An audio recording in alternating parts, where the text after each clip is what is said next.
Do you think that the IOC knows that Imane Khelif is male? Oh, absolutely. I know they know. They must know. They were given the letter from the IBA in June of 2023, a year ago, that explained and showed the results of the test. And Megan, I'm beginning to wonder, and this is complete speculation. So whoever's out there and hears me say this, I'm telling you it's speculation on my part, but I'm beginning to wonder whether the reason that the International Olympic Committee stripped the IBA of its leadership in boxing and took over the leadership of the Olympic boxers was, the IOC figured that, or they keep saying it's because of Russian influence and other kinds of lack of, fixed matches or whatever they're implying. I'm almost wondering whether this very act of testing these athletes for the XY chromosome might be one of the reasons the IOC stripped them. I don't know. They aren't saying that, but their behavior is just so outlandish in terms of insisting that no, we're not going to go back to the test. Like almost like that was the deal breaker, right? And they'll never say that. They'll never say we stripped the IBA of their leadership and their authority over boxing because they did tests of two, athletes that had somehow a sex variation, right? But I wonder, because that's explicitly in the IOC's 2021 update to their eligibility framework or rules. They updated their 2015 document in 2021 that explicitly said that you cannot assume males have a disproportionate competitive advantage, and you are not to you cannot discriminate on the basis of gender identity and sex variations. So it didn't say sex, it said sex variations.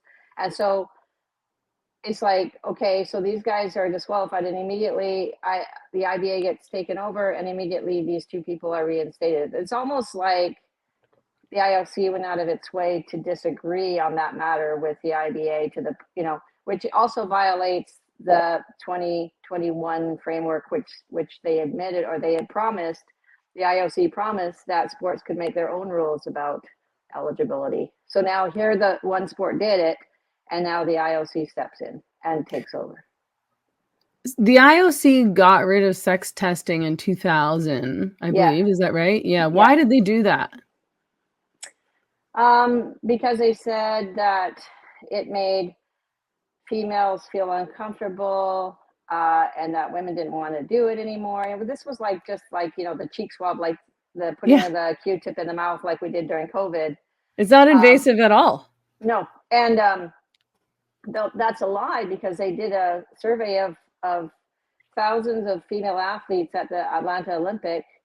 I think something like 1,300 female athletes, who 82% of which said they did not feel at all uncomfortable, or 96%, something in the 90% didn't feel uncomfortable, and 82 or something like that percent said they wanted to continue.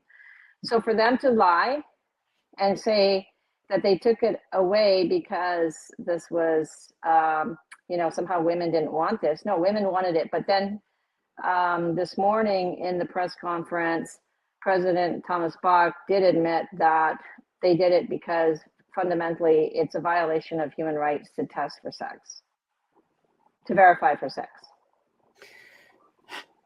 It makes no sense, because obviously other sports bodies are testing for sex. For example, in this situation, obviously the IBA was testing for sex, and the IOC refuses. And so as far as I'm aware, the IOC's rules in terms of who counts as female is based only on a female passport, or a passport with an F on it. Is that right? Yes. And I find that laughable, because in sport, all kinds of documents exist. For example, all of us have weight and height listed on our driver's license. But if we were going to go into doing a sport performance competition, let's say I don't know, weightlifting, boxing, whatever, where it's weight affected, what a person would never get by. Would anybody ever be able to say, well, you're not going to have to weigh me in for this competition because just all you have to do is look at my driver's license and see my weight. Yeah. I mean, I mean, things, and not that sex tends to change, and we know it doesn't at all, but it's the duty of sports is to verify. Like, you verify, in fact, even in like track and field, the throwing implements. People don't understand this. Like, when you bring your javelin spear to the javelin throwing competition, they literally measure the length of it, the width, the circumference, the weight of where the weight is on the implement. They check every single little thing. They check your spikes and if you're a sprinter to see that they're not too long. They check all kinds of things. They check. The only thing the IOC doesn't want us to verify is the first fundamental categorical characteristic, which is sex. They don't want us to have to verify that. Yeah, it's really strange. I mean, I don't even know how much I weigh. So when I go to get my driver's license, I'm just making a guess, like, obviously if I was competing in sports, like you said, in weightlifting, they would weigh me, and in boxing as well. And they do that in MMA, et cetera, et cetera.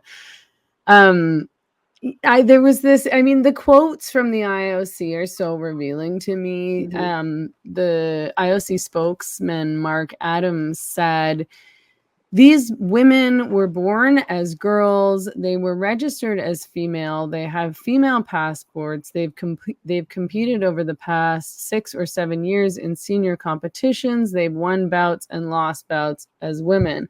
They don't say anything about any kind of proof that these people are female. They just say they were registered as female and they have female ID. They've been competing as female. And then, the amount of people who are repeating that is also weird to me. There's a lot of people, I think there's more people out there online that I see insisting that these two male boxers in particular are actually female, and that they've sort of been unfairly targeted and bullied. And, these are women. They're obviously women, and I can't believe that everyone's questioning them. It's so rude. And I just wonder why. Why do you think so many people want to insist that they're women? Wouldn't more people be like, we are concerned about, one of the worst forms of cheating, as far as I'm concerned, when it comes to female sports? Well, and true. And because it's so dangerous, especially in boxing, of all the sports, the Olympic Games, where there's a discrepancy between male and female, boxing is the most extreme. So in other words, if you're running against a man, the man will have, let's say, 12 to 15% advantage over the woman. And then weightlifting, anywhere from, let's say, 40% to 60% advantage. But when it comes to like just that whole delivering a punch, you start with the legs, your whole body goes into it, and all the summation of forces results in 162% advantage. So the chance of doing a severe damage to somebody, if you're a male punching a female, is huge. And somebody still could get killed in that situation. And so you'd think that the world would be even more eager, everybody, to just have it verified. Like, whether you agree or you think they're female or not, it's irrelevant. Like, just do the test, because we need to know. And the idea that they were, born female, well, obviously, if you've subsequently done a test and they're XY, obviously they were not born female.